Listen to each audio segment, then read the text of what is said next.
DJ Small with Slingin Dirt Media here in the shop with the Corbinator, Corbin Dalton. Yes, sir. What's going on, man? Working, school, and racing. That's about it. That's about it. Yeah. That's about all you got time for, right? Yeah. Man, so tell me about the school part of it. What grade you in? I'm freshman year. Freshman year. Yes. At? Connor High School. Freshman year at Connor. Okay. Yeah. You playing any sports there? No, sir. Just driving race cars. Yeah, that's about the only sport you can ever have time for. I hear that. Did you play any sports in school before you got to this? Didn't you play some baseball? I played baseball. It was never for any school. My dad coached my team the last couple of years. Yeah. How's Dad as a coach? He was a hard rough ass on me. Yeah. I can see that. Yeah. Only rough on me, though. Oh, just you? Yeah. Everybody else got participation ribbons and everything else. You got a swift kicking it. Hey, I knew how dad coaches can be. I'll tell you what's worse. I had a mom coach. Oh, man. I had a mom and a dad coach at one point. Oh, you said you was getting it from both. Yeah. That's good stuff. So how is the coaching on the race car? That's got to be a little better. It's a lot better because I'm a lot better at it. So do you have a warm-up ritual and everything before you get in the car, like before hitting the ball field? Stretching and getting a lap in? Not really. No. I usually just try to talk her into let me have a good night. Talk the car in. Yeah. Yeah, I get it. Does the car have a name? Not yet. I've been trying to think on one. Yeah, we got to come up with a name. I think that might be a new car thing. This one's Old Reliable. That's her name. Sally. There we go. Sally, Sally's been around. Funny story. My grandpa. Sally's been around. My grandpa's called me Sally since I can ever remember. Bruh, you've got to name this thing Sally. That's money. I'll keep it going now. Keep it going, yeah. Can we get a sticker? We know anybody that makes stickers? We can put a Sally on. I'll get Slacker on it. Slacker, Sally Slacker. Yeah. Speaking of Slicker, he owes me some stuff, man. Come on. For like 2 months I've been trying to get some stuff from work. Yeah. But race car stuff's more important, I guess. So I get it. Got to work on Bobby Pierce's rap. I know, right? And the kid seems like he gets a new one every month. New quarter every race. Yeah, every week, yeah. He's got to have some new right side stuff every race. Gosh. So was last year your first full season? No. My second year. I think every year I've raced a Hornet has been pretty much a full year. My first year was a COVID year, so we started late, but I still raced as much as I could. Then my second year is when I got my points championship at Florence. Was last year? Was that your second year? That was my third year. That was your third year. I'm going into my fourth this year. Oh, nice. And then last year we had a rough year. We had a lot of DNFs last year, but made it as much as we could. Right. Okay. Now you mostly race a lot of Florence. Do you get out to Moeller much? We did race at Moeller more than we had been last year, but we're really just sticking to Florence this year. Might do a little bit of traveling. I'm trying to talk him into maybe Mud Lake, and I like Paragon. I like Paragon a lot. Yeah, I heard that place is decent. No, we did not. We're talking over here. All right, you just you'll get your turn. Just shake your head, and you'll get your turn. So you want to try to hit some Mud Lake, Paragon? We went to Mud Lake one time, and that was before the new owners, and it was a rough time down there. But I told them they've been putting in the work down there. We might as well give it a second chance. Yeah, I've been seeing some of the stuff. They've been doing some decent stuff. I would go down and shoot some footage and give the place a nice plug if they'd have me down. My first race was at Mud Lake because that was our COVID year and the first place we could run at. And I was pretty much thrown to the wolves at that place. 40-plus cars, and I did make the feature. I was the last car to make the feature. Nice. And we broke an axle within the first 5 laps of the feature, but it was still. But hey, you still made the feature the first time out, experience. Right? Yeah. I led my first ever laps at Mud Lake, my first race in a B main. You led laps in a B main at Mud Lake. That was your first race there. Mm-hmm. That's good. That's an accomplishment. Yeah. Florence. Tell me about. So you got most all of your laps have been at Florence. Most of. Yes. We've definitely had our ups and our downs at Florence. Last year was mostly downs. Last year's downs. Okay, tell me about the year before that. You had a good year before that. We had a pretty good year before that. 2 wins at Florence and our track championship. I'm pretty sure almost every race down there we were within the top 5. Top 5, right? And it was just a really, really good year that year.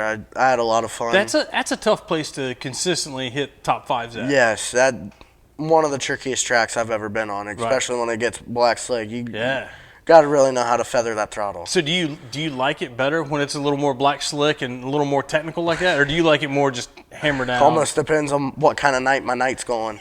Some nights I do really good on the black. Some nights I'm way in the back. Okay. So it depends on what Sally what Sally's kind of feeling like that night. What kind of mood Sally's in. Yes, sir. See, that Sally thing is sticking. I think it can happen. So you think Florence is probably by far your favorite? I like Moeller a lot. As tricky as it can be. The Moeller's racetrack I like a lot. I like banging the boards. I like getting up there and just hammer down. Josh Ricing around the place. Yeah. But also, I really like Paragon because my first race there, I think I went 20th to 5th. And it was a fun racetrack. The corners are so tight. Yeah. But the straightaways are not that long either. So it's like a short paper clip. Almost, yeah. Okay. And I was the only one running the bottom, and I could make it work so well on the bottom. And then when I needed to get up top, I could do that too. So you was good top or bottom there. Oh, okay. Where's that place at? Paragon, Indiana. Paragon, Indiana. I'll have to get the old map out and see where it's at. Probably I've heard of it, but 2.5 hours away from here. 2.5 hours from here. Is that south of Indianapolis? That'd be That's a dad question? Yeah. All right. Okay. Yeah. Okay. I think they got a big race going on this weekend. Yes, I'm pretty sure. I think it's a big sprint car thing. I'm pretty sure. Yeah. Or no, it's a late model, 10,001 late model. 10,001 late model. That's going to be tough. There's not a lot of late models around to be sharing anyway. So I was kind of curious on the 10,001 at Florence and then 10,001 there. Yeah, how's that going to split up the 20 cars that we have? Yeah. I think there's definitely some regional guys that I could see may go to Paragon. I mean, you got like your drivers from Richmond. I feel like Florence will have more of the traveling guys trying to get the laps for the Latham and the North-South, just getting as much practice as they can. Yeah. And you might get like Linville or something going to Paragon to try and get that 10 grand. Well, what's the which track in Tennessee? There's a big one down in Tennessee this weekend, is there? Oh, I don't know. I wasn't sure. Yeah, I think is it an XR race maybe this weekend? Oh yeah. Yeah. I forgot so about I that. feel like there's going to be there. Your big guys are going to be going south, and then Paragon's going to be getting what they're going to get, and man, that's going to I know leave Josh Florence Rice confirmed he was going to Florence. Who's that? Josh Rice. Yeah. He's pretty much I cannot see him for that. not going to Florence, and that actually might even hurt Florence a little bit because the guys are like, well, let's see, we're going to go there to run second, or we're going to go somewhere to try to win. I mean, I could see that being a legitimate question, for some guys. But I could also see some guys that's a personal mission. I got to beat Rice. Yes. At that place, he's definitely tough to beat there. I think we might see Josh Rice win his first ever North-South this year. Ooh. Are you going out on a limb? You're making a prediction now. I'm calling it early. Calling it early. Oh. He was doing real good last year. Yeah. Okay, so if I'm not a Florence Speedway employee, does that mean we can put money on it? If you want to. We can be legit. I might have a couple dollars. Oh, okay, yeah. I'll put a Coke on that. Jack and Coke, maybe? Dad? Call that cherry Coke around here. Cherry Coke, yeah. We're not going to mention what he was offering when he was walking in the door, but that's all right. And we'll save that for a different episode. Yeah. We were just going to get a shirt that said that for Marty one time. Brad Greer about lost it in the tower when we said, hey, $20 is $20. But anywho, somebody needs a race car number that says, hey, 20 for 20.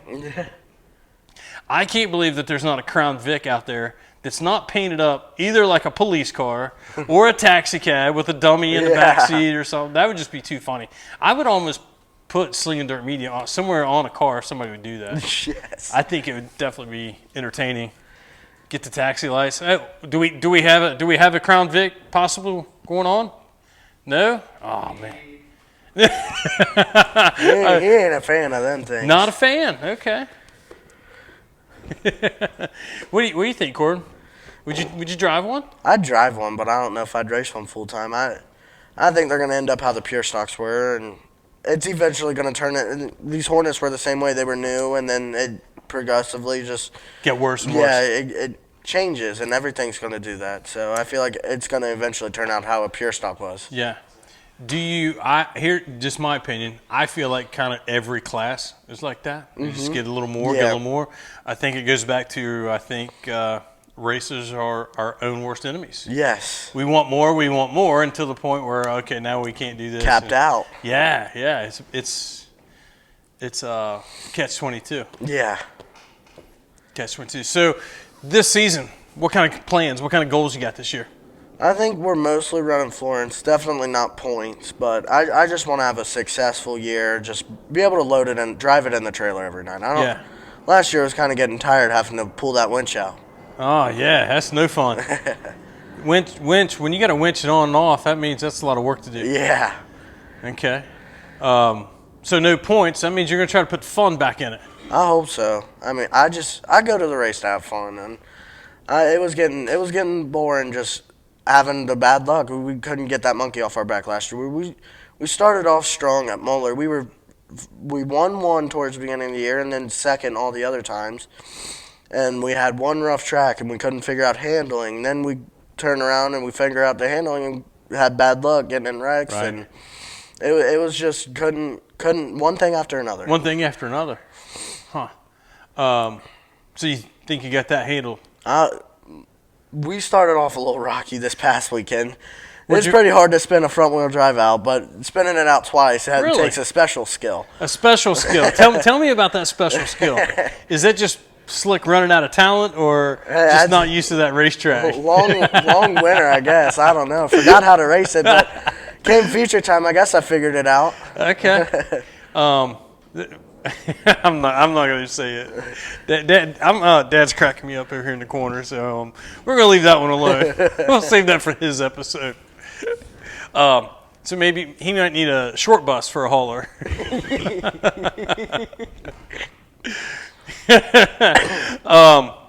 Tell us about your sponsors. I know you got a couple new ones on this year. I was proud. I started working at Guthrie's, and I kind of hinted it at them, trying to get them to sponsor me, and then I finally said, will you guys sponsor me? And it took them a little while, but I got the sponsorship from Guthrie's. Nice. Did you really have to, how hard did you have to work on that? It took some digging at them to finally. Okay, now that you did that, did you enjoy it? Did you like that? Hey. I'm proud I did that by myself without the help of my dad. Yeah. My dad don't know the owner of Guthrie's, and I'm proud to say I did that by myself. Nice. That's awesome. So now that you got that first one, now you know what to do to get more. Yes. It's like politics. That's all you got to do is just get more. On to the next one. We got A2B contracting because we made like a joke of a Facebook post, like it's getting too expensive to run these, and he was joking in the comments saying he would sponsor it, but it was like a joke or whatever. And I messaged him. He said, well, now I guess I'm suckered into it, and ended up with a sponsorship out of that, too. Well, that's all right. That works. Yeah. Okay. And then we got him starting up his new towing business. We got CNC Towing now. CNC Towing. We got Stewart's Record Service, and we got Gibson Auto and Diesel. Uh-huh. Mike's Garage there, I see. We got Mike's Garage, Bill's Auto Service, TJ Transportation. All those guys have been long-time supporters of me. Right. Auto Glass Resources, 3BGR Army, Matty Ice over there, Karshner Landscaping. Nice. Supreme Lawn Care, TJ's Mobile Computer Service. My uncle has been there since day one too. How's he doing? I ain't seen him around for a while. He's pedal to the metal with his business. Is he? His business is good. He's yes, busy. he's busy, That's busy all the time. I've got Buffalo Bob's gang, who's been with me since the first day of my Hornet, and then my mom and my dad and my sister. I couldn't do this without the support of them. Yeah. Kelsey, Kylie, Julie, my cousins of mine, they help us. Right. Donnie and my pap help me a lot too. Yeah. I couldn't do this without any of those guys. They're what keep the tires on this race car and keep it. Let me do what I love to do. Yeah. I mean, that's awesome that you've got such a good core support network like that. You know. So no points. Back to fun. You got some help. So it's going to be a fun season. Yeah, I hope so. No more DNFs. If we don't tear it up, we should have a pretty good time this year. Let's go. So we're going to see you maybe up front with Kenny a little bit? Maybe? I hope so. I'm doing everything I can to. Yeah? I give him a run for it. I know he likes the competition, you know. I've been in this shop almost every day this week after getting fourth. I'm not happy with fourth. I not want first. Happy with fourth. I want first. Yeah. If you ain't first, you're last. Yeah. Shake and bake, bro. I get it. Outside of the race car, what do you like to do? I like to fish a lot, and I found a new hobby, frisbee golf. I got a set. Frisbee golf. I got a set for Christmas, and that's been fun too. Where do you go frisbee golfing at around here? The first time I ever went was in Hocking Hills. Pete Holt had a set, and we went and frisbee golf at a course at Hocking Hills. Yeah. And I really enjoyed it. Right. So I think it was Tuesday. I went with one of my friends to Boone Woods, and I had a great time then too. Really? I've always wanted to do it. I enjoy throwing a frisbee, but I've never actually went and done it. And I feel like it's something because I'm no good at golf. It's pretty hard, but it's fun. Is it? Really? I couldn't hit a golf ball to save my life. I enjoy the being outdoors stuff, but I feel like maybe playing frisbee golf might be a little more my speed. Not that I've got time to actually do it, but it sounds fun. How many people do you normally play with at a time? I think most of the places say you aren't supposed to have more than 4 people in your group. Oh, okay. So like so a not golf. Holding it up. Four times. That makes sense. Are you listening to music while you're playing frisbee golf? What's going on there? I listen to a lot of country music, usually the 90s. I like some of the newer stuff. 90s and the early 2000s was good country music. I'm not saying there's not some good country music now, but you get into good stuff when you get into older country. Yeah, and when you had George Strait, and Garth Brooks, and Alan Jackson, Tracy Lawrence, all that good stuff. Those are my guys. Yeah, that's good stuff. That was my country days in high school. That's what we're listening to when we're turning wrenches or if we're at a cookout. Right. Having fun, right? Yeah. That's awesome. So give me a recap real quick. Who do you got to thank for this season? And go. I got to thank TJ Transportation, Bill's Auto Service, Autoglass Resources, 3BGR Army, Karshner Landscaping, CNC Towing, Mike's Garage, Supreme Lawn Care, A2B Contracting, Guthrie's Fried Chicken, TJ's Mobile Computer Service, Stewart's Record Service, Gibson Auto and Diesel, Buffalo Bob's Gang, my mom, dad, and my sister, Kelsey, Kylie, Julie, Donnie, and my pap. They are what keep this thing going, keep the wheels turning. Keep me from having to dig out in my Guthrie's paychecks. Also got to thank Freeman Landscape, and he helps us too. Yeah. Those are good guys. Mm-hmm. Good deal. Corbin, man, good luck. I think you got a good season. Get that bad luck off your shoulders there, and you'll have a better season this year. Thank you. Good deal. We're going to wrap things up. Checker flag this session. Slingin Dirt Media here with the Corbinator, Corbin Dalton. Hope you guys like. Don't forget to subscribe, tell all your friends to share, and we'll see you guys at the track next week. Thanks.